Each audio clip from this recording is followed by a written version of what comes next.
আসসালামু আলাইকুম। আশার অঙ্গন থেকে আপনাদের সকলকে জানাচ্ছি অনেক অনেক শুভেচ্ছা। আশা করছি সবাই ভালো আছেন। আলহামদুলিল্লাহ আমিও ভালো আছি। এখন বাজে সকাল 9টার মতো। তো যাই হোক, ভাবলাম যে রুটিগুলো তাড়াতাড়ি ভেজে নেই, যেহেতু ঘুম ভেঙে গেছে। ইদানিং না কেমন যেন বেলা করে আর ঘুমাতে পারতেছি না। আসলে সময়ের সাথে সাথে, বয়সের সাথে সাথে সবই মনে হয় একটু পরিবর্তন হয় সবারই, আমারও তার ব্যতিক্রম না। আগে কেন যেন 10টা 11টা 11:30টার সময় উঠতাম, উঠতে ইচ্ছা করতো না, কিন্তু এখন কেন যেন, বিশেষ করে হাত ব্যথাটাও যেহেতু আসতে, প্রতিদিনই তো একই কথা বলি। তো ভাবলাম যে সকালবেলা যেহেতু উঠে পড়তে অলরেডি, মা কিন্তু উঠতেই, তো ভাবলাম যে মা কিন্তু এত গরম হয়ে গেছে, খেয়ালই করি নাই। মাহিন যেহেতু উঠে পড়তে, তো ভাবলাম যে ক্ষুধা লেগে গেছে মনে হয়, নাস্তাটা না হয় রেডি করে ফেলি। আমি উঠার পরে দেখে আসার ছিল উঠে গেছে।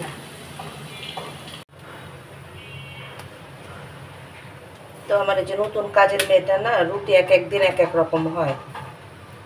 ব্যাপার না, একটু ম্যানেজ করে নিতে হবে, কারণ রুটি বানানোটা সবার একরকম হয় না। কারো দেখা যায় যে খুব ভালো হয়, কারো আবার দেখা যায় যে একটু অন্যরকম হয়। খারাপ হয় না, আমি সেটা বলি নাই, তবে যাই হোক একটু আলাদা হয়।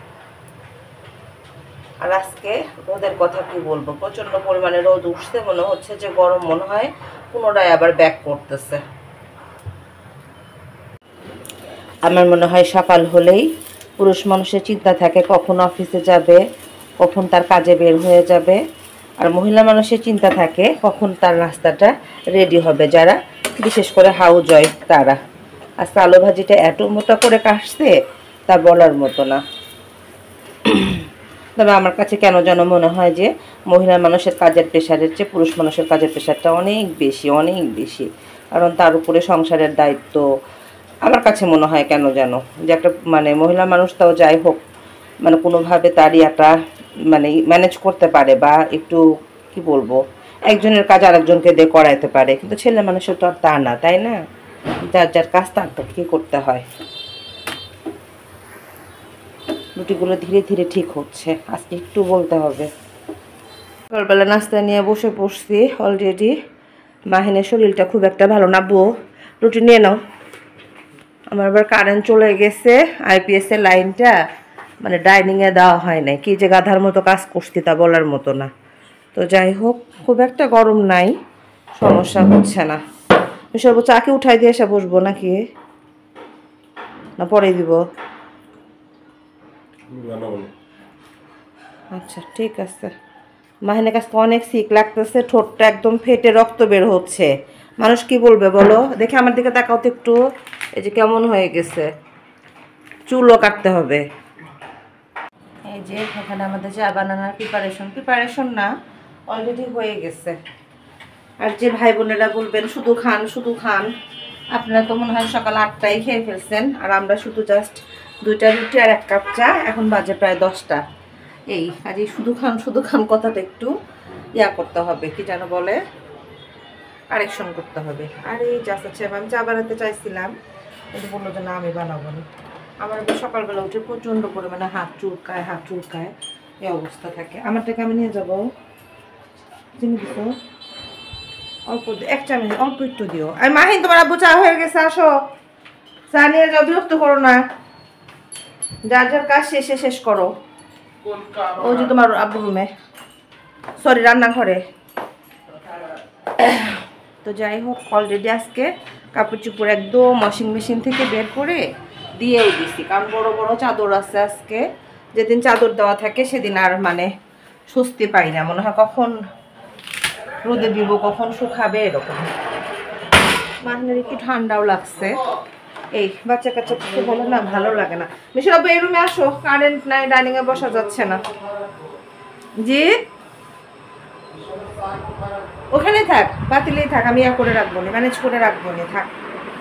তো যাই হোক, বড় ছেলের চা কি করবে সেটা আবার টেনশন করতেছে একটু। তো বললাম যে না, অসুবিধা নাই, আসুক আগে। ও আবার যে সকালবেলা আসুন, শনিবারে সকালে খেলা থাকে, খেলতে গেছে। তো যাই হোক, টোনাটুনি আর ছেলেকে নিয়ে চাটা না হয় খেয়ে নিই। আমাদের চার কালারটা দেখেন, চা খাওয়ার রুচিটা নির্ভর করে চার কালারের উপরে।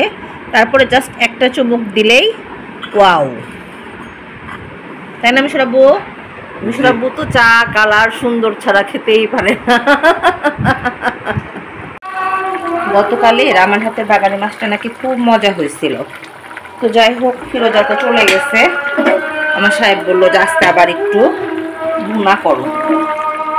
তো আমি আবার আজকে কালকের মতো করে ট্রাই করলাম, কিন্তু দেখি কি হয়। আমার গ্যাসের চুলাটা এত ডিস্টার্ব করতেছে। আর জরিনা ফিরোজা চলে গেছে, একদম গ্যাসের চুলা মুছে দিয়ে যেতে পারে নাই। আমার কাজই হয় নাই এখনো। ঘরটার মুছে দিয়ে গেছে যদিও। তো ভাবলাম যে ভাতটা আগে উঠায় দেই, ভাত আগে হোক, তারপরে দেখা যাক। আর এই যে আজকের ওয়েদারটা খুবই সুন্দর, কাপড় চোপড় সব শুকায় গেছে অলরেডি, আজানও কিন্তু দিয়ে দিল। আর এই যে মাছটা এখন যেহেতু বিশাল বড় মাছ, অনেক ঝোল দিয়ে তারপরে শুকাতে হবে, না হলে ভিতরে ঝাল লবণ ঢুকবে না, এটাই। আর গ্যাসের কথা কি বলবো, গ্যাসের সাথে জাস্ট লাগাম টানা যাচ্ছে না। আগে তাও 15-20 দিন যেত, এখন মনে হয় 10-12 দিনে শেষ হয়ে যাচ্ছে। আর মাহিন বাসায় নামাজ পড়তে চলে যাচ্ছে। আবু সিঁড়িতে গেলে কিন্তু পারতা একটু, তাহলে আসার সময় ট্রাই করবা সিঁড়িতে ওঠা, ঠিক আছে? আল্লাহ হাফেজ। দুপুর 2টার একটু বেশি বাজে, খাবার রেডি করতে চলে আসলাম। এখন কেউ কেউ বলবে যে শুধু খায় খাওয়ার ভিডিও। কি করব ভাই বলেন, মানে গরিব মানুষ, ডেলি ঘুরতে যেতে পারি না, কিচ্ছু দেখাতে পারি না ব্লগে, শুধু রান্না খাওয়ার ঘর গোছানো, এই হলো আমার কাজ, নাকি বলো মাহিন? এছাড়া আমার আর কোনো কাজই নাই। মাহিনকে বলে যে আম্মুকে একটু কাজে হেল্প করো, তাও না। এই হলো আমার অবস্থা এখন। সেটা দেখেই তো আপনারা কমেন্টস করে বসেন যে আপনারা যেমন 3 বার করে খান, আমরাও 3 বেলা খাই, তাই না মাহিন? কিছু বলো। সবাই খালি বলে যে খালি খায়। তো যাই হোক, সবাই অপেক্ষা করতেছে আমার জন্য। প্রতিদিন আমারই দেরি হয়ে যায়, ওদের সবারই গোসল খাওয়া সব কি রেডি না বাবা? মাহিন অলরেডি, তুমি পিছাও, আমি ওদিকে যাবো। মাহিন অলরেডি নামাজ পড়ে চলে আসছে অনেকক্ষণ আগে, বাট আমি মানে দেরি করে ফেলছি। কি করবো, তোমাকে এইদিকে খাবার দেখাতে হবে না। তো যাই হোক, রেডি করে ফেলি। মিশুর আব্বু অপেক্ষা করতেছে। আজকে একটু তাড়াতাড়ি হয়েছে, তাই না মাহিন? আগের থেকে একটু তাড়াতাড়ি। প্রতিদিন তো একটু দেরি হয়ে যায়। আজকেও আমি সেই আমার পছন্দের বাগানি মাছটা রান্না করছি। দেখি, মনোযোগটা না দেখাইতে হবে না, পরে 100% মনোযোগ দিচ্ছি। ঘি দিয়ে রান্না করছি। ঘি দিয়ে বুঝছো, যাতে ফ্লেভারটা ভালো আসে। দেখা যাক কেমন আসে। এই হলো অবস্থা। কি কাজ প্রতিদিন কিছু করার নাই। ওকে বাবা। যাই হোক, আমরা সবাই খাবার নিয়ে রেডি হয়ে গেছি। আজকে আমাদের একদম 2:30টার সময় সবকিছু নিয়ে রেডি। মাহিন আছে, মিশুর আব্বু আছে, মিশুন ক্যামেরায় আছে, আমি এখানে আছি। যাই হোক, আমরা একটা কারণ নিয়ে খুব হাসাহাসি করতেছি, সেটা না হয় নাই বললাম। তবে আজকে খাবার টেবিলে কি কি আছে মিশুন একটু দেখাও তো। আর একটা কথা, অনেকেই বলেন আপনারা যে আপনারা কয়বার খান, কি সমাচার। এই তো আমি তো একটু আগেই বললাম যে আমরা তো একটু মানে বাইরে কম যাই, ঘরমুখী মানুষ বেশি। তারপরে তো গরিব মানুষ, বড়লোক মানুষ না, দেশ বিদেশ খুব একটা ঘুরতে যেতে পারি না। ইনশাল্লাহ সামনে হবে, সামনে দেখাইতে পারবো। এই কারণে খাবারের ভিডিওগুলো বা সারাদিন যা করি সেগুলোই দেখানো হয়।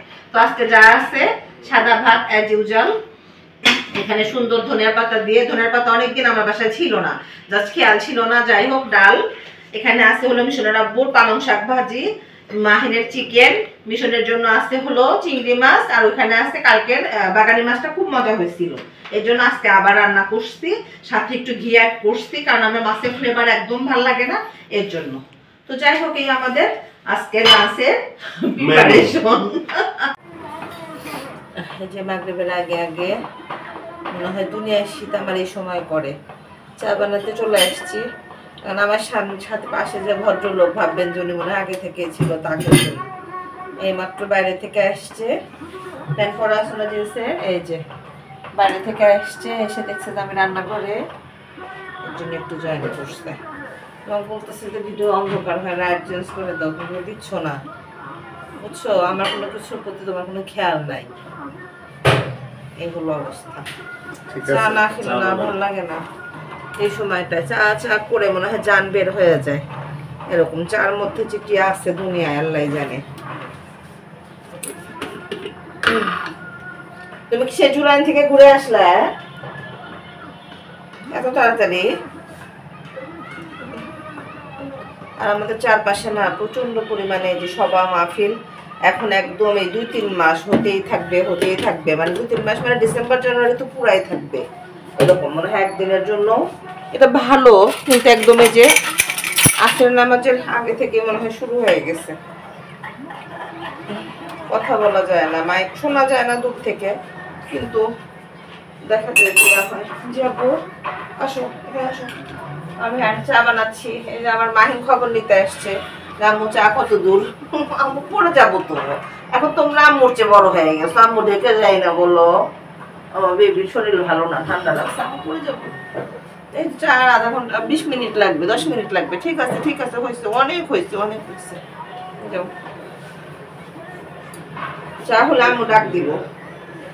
এখন আসবে আবার বড় ছেলে, আম্মু চা হয়েছে নাকি। এই সবাই মনে করে যে আমি তো খালি চা করি, আমি চা করি হলো সবার অত্যাচার। চা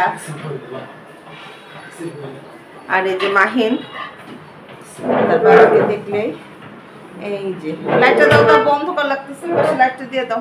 তোমার হাতে কি? মিশন দুপুরবেলা ভাত ঠিক মতো খায় নাই, মিশনের ক্ষুধা লেগে গেছে। জি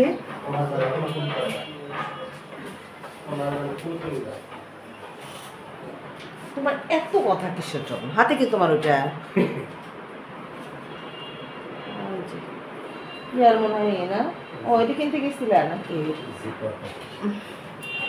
যাই হোক, চাটা বানাই, রাতে খাবার দাবারের আর ঝামেলা নাই, দুপুরবেলা সব রয়ে গেছে। আজকে গতকাল ভাত তো রাতে খেতেই চাই না, শীতের রাতে এমনি হাত ব্যথা করে প্রচন্ড। বারান্দায় কাপড় আছে কিনা আল্লাহ জানে, কাপড় থাকলে আজকে ছেলেদের বকা দিব, তার মধ্যে আর ভুল নাই। এই যে আজান হচ্ছে অলরেডি, বললাম না যে আজান দিয়ে দিচ্ছে। এখন চা খেয়ে নামাজে বসতে দেখা যাবে সময় শেষ।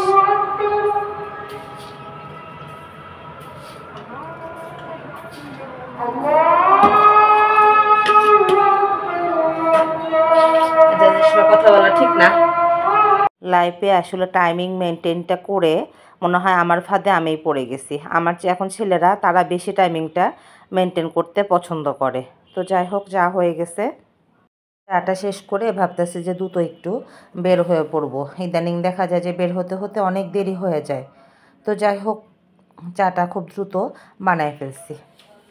একদম কাটায় 6টা, নামাজ শেষ, বাচ্চাদের এখন পড়তে বসতে দিয়ে বের হয়ে যাব আমি হাঁটতে। আরও 2-1টা কাজও আছে টুকিটাকি, 2-3 দিন হলো করতে চাচ্ছি, বাট করা হচ্ছে না। আমি শোন আপু, পড়তে বসো, স্যার আসবে না? তাহলে পড়া শেষ করো, স্যার কিন্তু রাইগা যাবে। এখন মাহিনকে একটু বলি যে আমার ছেলেরা যার মতো। মাহিন, ম্যাম আসবে না? ম্যাম আসবে কিনা তুমি জানো না, মানে ফোন দাও। আচ্ছা, 5 মিনিটের মধ্যে তুমি করে ফেলো। তো যাই হোক, আসাদ সাহেবের একটু কাজ আছে, সে মনে হয় বাইরে যাবে, তাই না? কোথায় যাবে? রাজবাগ যাবা নাকি ইয়াতে যাবা?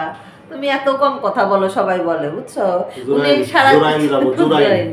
সারা জীবনে উনি কম কথা বললো, মানে 24 ঘন্টায় মনে হয় কয়টা ঘন্টায় একটাও বলে না, যতক্ষণ তো ঘুমায় থাকে ততক্ষণ নাই, জায়গা থাকা অবস্থায়ও না। সারা জীবন মানে 15 বছর খালি আমি বলে গেলাম। তো যাই হোক,